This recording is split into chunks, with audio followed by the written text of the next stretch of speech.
میرے نبی کے فرمان کے مطابق کالے دور رہیں گے مولا علی سے، کالے چہرے والوں کا مولا علی سے کوئی تعلق نہیں ہے۔ ہر کوئی شخص بھی مولا علی سے محبت نہیں رکھ سکتا، کیونکہ ہر کسی کے بس میں نہیں ہے کہ وہ علی مولا کی ولایت کو برداشت کر سکے، کیونکہ کچھ لوگوں کا ہاضمہ خراب ہو جاتا ہے مولا علی کے فضائل سن کر۔ وہ بندے اس ویڈیو سے دور رہیں جنہیں علی مولا کی ولایت سے دشمنی ہے، علی مولا سے بغض ہے، اور کالے دور رہیں فرمان مصطفیٰ صلی اللہ علیہ وآلہ وسلم کے مطابق۔ میرے نبی کے فرمان کے مطابق کالے دور رہیں گے مولا علی سے، کالے چہرے والوں کا مولا علی سے کوئی تعلق نہیں ہے۔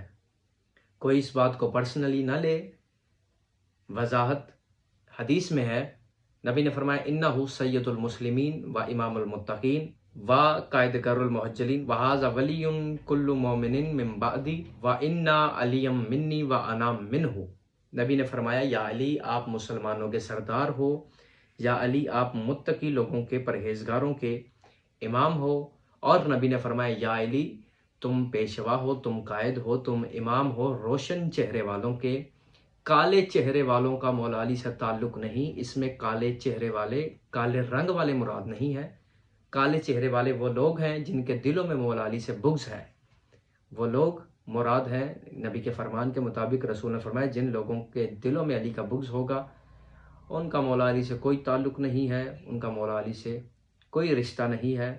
الحمدللہ ہمیں فخر ہے، ہم علی کے شیعہ ہیں۔ نبی نے فرمایا تھا یا علی انت سید المسلمین و قائد گر المحجلین، یا علی آپ پیشوا ہیں، قائد ہیں روشن چہرے والوں کے، اور الحمدللہ ہمیں فخر ہے، ہمارا شمار ان لوگوں میں ہوتا ہے جن کے بارے میں نبی نے 1400 برس پہلے فرمایا تھا بفرمان نبی مصطفیٰ صلی اللہ علیہ وآلہ وسلم۔ علی ہمارے امام ہیں، علی ہمارے پیشوا ہیں، اور علی ہی ہمارا ہادی ہے، علی ہی ہمارا مہدی ہے۔